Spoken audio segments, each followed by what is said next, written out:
Last part के and में हमने देखा था कि मिलिट्री चीफ ने मैक्स को ह्यूमन हेरिटेज प्रोग्राम के बारे में बताया था, जिसमें कई बड़ी कंट्रीज कुछ स्पेसिफिक ह्यूमंस को चुनकर उन्हें फूड सप्लाईज के साथ अंडरग्राउंड बंकर्स में भेज देती है ताकि पृथ्वी से ह्यूमंस का अस्तित्व खत्म ना हो। पर इस प्रोग्राम के बारे में जानने के बाद मैक्स मिलिट्री चीफ से वादा करता है कि वो कैसे भी करके सभी ह्यूमंस को बचा के रहेगा। इसके बाद मैक्स अपनी फैमिली को बाय बोलकर एंशिएंट रूइन नंबर 12 के पास चला गया था, लेकिन वहां पहुंचने से पहले ही मास्टर होंग ने मैक्स का प्लेन अपने पास मंगवा लिया था, क्योंकि वो हाइड्रोजन बॉम्ब का प्लान आज ही स्टार्ट करने वाले थे, क्योंकि वो मॉन्स्टर अमेरिका के सारे बेसिस को तबाह कर चुका था और अब वो यूरोप की तरफ बढ़ रहा था। इधर मैक्स उस प्लेन को मास्टर होंग को देकर हेवनली शटल की मदद से उस एंशिएंट रूइन नंबर 12 के पास आ गया था, जो बहुत ही बड़ी एक स्पेसशिप थी। पर उसी वक्त मास्टर होंग के द्वारा न्यूक्लियर प्लान एक्टिवेट कर दिया जाता है, जिसकी वजह से मास्टर होंग के इंटेलिजेंट फाइटर जेट के साथ साथ कई छोटे वाले फाइटर जेट भी उस मॉन्स्टर के पास जाने लगते हैं, जिसके बाद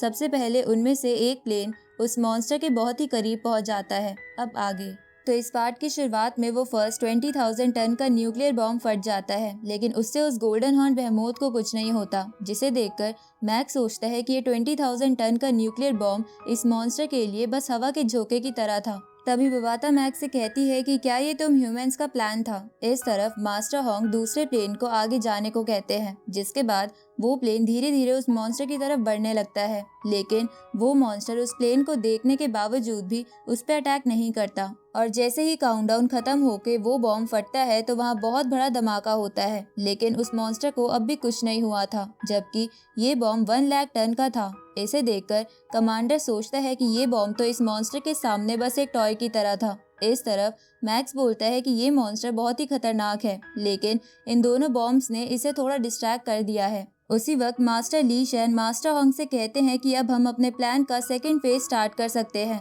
तो मास्टर होंग भी इसका ऑर्डर दे देते हैं, जिसके बाद कई सारे प्लेन्स उस मॉन्स्टर की तरफ जाने लगते हैं। जहाँ छोटे प्लेन्स में तो 15 से 60,000 टन के न्यूक्लियर बॉम्ब रखे थे और उनमें एक मास्टर होंग का फाइटर जेट भी था, जिसमें एक हाइड्रोजन बॉम्ब रखा था। इधर मैक्स सेकंड फेज स्टार्ट होते हुए देखकर कहता है कि ये छोटे छोटे प्लेन्स उस मॉन्स्टर को डिस्ट्रैक्ट करने के लिए है, ताकि मास्टर होंग का फाइटर जेट उस मॉन्स्टर के ज्यादा से ज्यादा करीब पहुंच सके। अब वो सभी प्लेन्स उस मॉन्स्टर को डिस्ट्रैक्ट करते हुए फूटने लगते हैं, लेकिन शुरू वाले प्लेन से तो उस मॉन्स्टर को कुछ नहीं होता। तभी मैक्स का फाइटर जेट नंबर 1, जिसके अंदर 30,000 टन का न्यूक्लियर बॉम्ब था, वो उस मॉन्स्टर की टेल के पास पहुंच जाता है और तभी मास्टर होंग उस बॉम्ब को उड़ा देते हैं, जिससे वहाँ बहुत बड़ा एक्सप्लोजन होता है, जिसमें थोड़े बहुत आसपास के मॉन्स्टर भी मारे जाते हैं, लेकिन उस मॉन्स्टर को कुछ नहीं होता। तभी मैक्स उस मॉन्स्टर को देखकर कहता है कि मुझे ऐसा क्यों लग रहा है कि ये मॉन्स्टर न्यूक्लियर बॉम्ब फटने की वजह से और भी ताकतवर बनता जा रहा है। इस पे बबाता मैक्स से बोलती है कि न्यूक्लियर बॉम्ब फटने की वजह से उससे निकलने वाले हाई टेम्परेचर के पार्टिकल्स उस मॉन्स्टर की मसल को ट्रेन कर रहे हैं। ये बिल्कुल ऐसा ही है जैसे ह्यूमंस अपने आप को ताकतवर बनाने के लिए वेट उठाते हैं, और उसी थ्योरी के अकॉर्डिंग ये छोटे वाले न्यूक्लियर बॉम्ब उस मॉन्स्टर की ग्रोथ को तेज कर रहे हैं। इधर इतने बॉम्ब फट जाने के बाद भी उस मॉन्स्टर को कुछ ना होता देख सभी वॉरियर्स हैरान हो जाते हैं, लेकिन तभी मास्टर होंग के फाइटर जेट की बारी आती है, जिसके अंदर 150 मिलियन टन का हाइड्रोजन बॉम्ब रखा था, और यही एक अल्टीमेट वेपन था जो ह्यूमंस को इस मॉन्स्टर से बचा सकता था। इधर बबाता 150 मिलियन टन हाइड्रोजन बॉम्ब वाली बात सुन के कहती है कि मुझे पता नहीं कि ये bomb star level golden horn behemoth को मार पाएगा या नहीं, क्योंकि मैंने कभी भी इस मॉन्स्टर को हराने के लिए हाइड्रोजन बॉम्ब का इस्तेमाल होते हुए नहीं देखा। इस तरफ मास्टर अपने प्लेन को उस मॉन्स्टर की तरफ भेजने लगते हैं, जिसे देखकर कुछ लोग इस मिशन की कामयाबी के लिए प्रे करने लगते हैं और कुछ वॉरियर स्क्रीन को बिल्कुल ध्यान से देखने लगते हैं,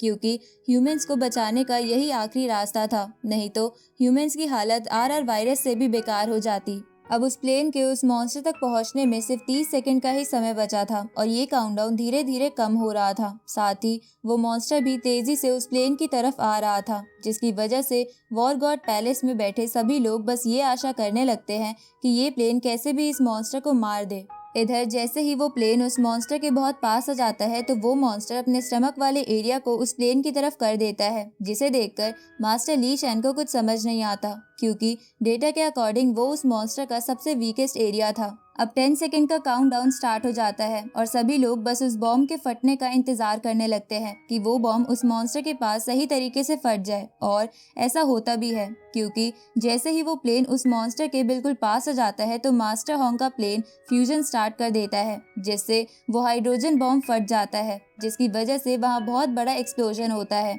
जिससे बहुत तेज रोशनी निकल रही थी, जिसे सभी वॉरियर्स और मास्टर होंग स्क्रीन पर भी नहीं देख पा रहे थे। साथ ही इस बॉम्ब के एक्सप्लोजन की वजह से वहाँ 1000 किलोमीटर तक सभी मॉन्स्टर राख बन जाते हैं और बिल्डिंग्स भी चूर चूर हो जाती है। ऊपर से ये एक्सप्लोजन स्पेस से भी देखा जा सकता था, क्योंकि इसका इम्पैक्ट और इसकी रोशनी बहुत ज्यादा तेज थी। इधर उस एक्सप्लोजन वाले एरिया की सबसे पास वाली सिटी में भी उस एक्सप्लोजन की लाइट दिखने लगती है, जिसे देखकर वो लोग समझ नहीं पाते कि ये रात में सूरज कैसे उग गया है। साथ ही इस धमाके की वजह से सभी इलेक्ट्रॉनिक चीजें और इंटरनेट एकदम से चलना बंद हो जाते हैं और पूरे शहर की लाइट तक चली जाती है, जिसकी वजह से सड़कों पर भारी ट्रैफिक जाम लग जाता है। तभी उन लोगों में से एक लड़की पहचान लेती है कि ये एक न्यूक्लियर ब्लास्ट है, तो ये सुनकर पूरे शहर के लोग डर के इधर उधर भागने लगते हैं, जिसकी वजह से शहर में भगदड़ मच जाती है और कई गाड़ियां क्रैश हो जाती है। इस तरफ मैक्स की फैमिली और मैक्स के एकेडमी के साथी भी ये ब्लास्ट अपनी आंखों से देख पा रहे थे। इधर उस एक्सप्लोजन का एरिया धीरे धीरे बढ़ता ही जा रहा था, जिसे देखकर मैक्स कहता है कि क्या हमारा प्लान कामयाब हो गया। अब हम 21 आवर्स 54 मिनट बाद का समय देखते हैं, जब वो एक्सप्लोजन पूरी तरह शांत हो गया था और उस एरिया में बस धुआं धुआं रह गया था और सभी वॉरियर्स बस धुएं के हटने का इंतजार कर रहे थे ताकि वो अपने प्लान का रिजल्ट जान सके। अब जैसे ही धुआं हटता है तो वो लोग ये देखकर हैरान हो जाते हैं कि वो मॉन्स्टर अभी भी जिंदा था, बस इस बार वो थोड़ा इंजर्ड हो गया था और उसकी बॉडी से खून निकल रहा था। अब ये सब देखकर वहाँ बैठे सभी वॉरियर्स को कुछ समझ नहीं आता कि वो लोग अब क्या करेंगे, क्योंकि ये हाइड्रोजन बॉम्ब ही उनकी आखिरी उम्मीद थी। तभी HR अलायंस की डायरेक्टर कहती है कि हमें इतना भी दुखी नहीं होना चाहिए, क्योंकि कम से कम इस हाइड्रोजन बॉम्ब ने इस मॉन्स्टर को इंजर्ड तो कर दिया है और अगर हम ऐसे ही और बॉम्ब का इस्तेमाल करें तो हम उस मॉन्स्टर को मार सकते हैं। लेकिन उसी वक्त वो HR अलायंस की डायरेक्टर ये बोलते बोलते चुप हो जाती है, क्योंकि उसने स्क्रीन में कुछ देख लिया था। इधर बाकी लोग भी चौंक गए थे, क्योंकि उस मॉन्स्टर ने छोटे न्यूक्लियर बॉम्ब से इकट्ठा की गई एनर्जी का इस्तेमाल करके खुद को हील कर लिया था और वो बिल्कुल पहले की तरह हो गया था। ये देखकर उन सभी की आंखें फटी की फटी रह जाती है और कुछ लोग तो बहुत ही उदास हो जाते हैं। तभी अमेरिकन प्रेसिडेंट को ये देखकर हार्ट अटैक भी आ जाता है। इधर सोकोलोव को ये सब देखकर अपनी आंखों पर विश्वास नहीं हो रहा था। साथ ही बाकी सब लोगों का भी यही हाल था, क्योंकि उनमें से किसी को भी समझ नहीं आ रहा था कि इतने बड़े हाइड्रोजन बॉम्ब के धमाके से भी इस मॉन्स्टर को कैसे कुछ नहीं हुआ। इस तरफ मैक्स भी यही सोच रहा था। तभी बबाता मैक्स से कहती है कि अब तो ह्यूमंस का आखिरी प्लान भी फेल हो गया है, जिसकी वजह से अब ह्यूमंस के पास बचने का कोई तरीका नहीं बचा है। इस तरफ वो मॉन्स्टर जोर जोर से चीखने लगता है और आसमान में लेजर छोड़ने लगता है, जिसकी वजह से सभी मॉन्स्टर उसकी तरफ अट्रैक्ट होने लगते हैं। इधर सभी वॉरियर सिर्फ मास्टर होंग की तरफ ही देख रहे थे। तभी मास्टर होंग ऑफिशियली बोल देते हैं कि हमारा प्लान फेल हो चुका है। इस तरफ मैक्स बोलता है कि मैं ऐसा नहीं होने दूंगा और ये बोल के मैक्स उस एंशिएंट रूइन नंबर 12 की स्पेसशिप को स्कैन करने लगता है। तभी बबाता मैक्स से कहती है कि ये एक मदरशिप है जो बहुत ही स्ट्रॉन्ग है, लेकिन ये असली रूइन नंबर 12 नहीं है। एंशिएंट रूइन नंबर 12 तो इस मदरशिप के अंदर है, लेकिन वो जगह बहुत ही खतरनाक है और अगर तुम वहाँ गए तो हो सकता है वहाँ कोई ट्रैप एक्टिवेट हो जाए और वो तुम्हें मार दे। इस पे मैक्स बबाता से कहता है कि चाहे मुझे अपनी जान की बाजी क्यों ना लगानी पड़े, पर मैं उस मॉन्स्टर को हराने के लिए स्ट्रॉन्गेस्ट वेपन ढूंढ के रहूंगा। अब ये बोल के मैक्स उस स्पेस शटल को स्कैन करने लगता है और उस स्पेस शटल में मैक्स को एक रास्ता दिखता है, जिसके जरिए मैक्स उसके अंदर चला जाता है और इसी के साथ ये पार्ट यहीं खत्म होता है।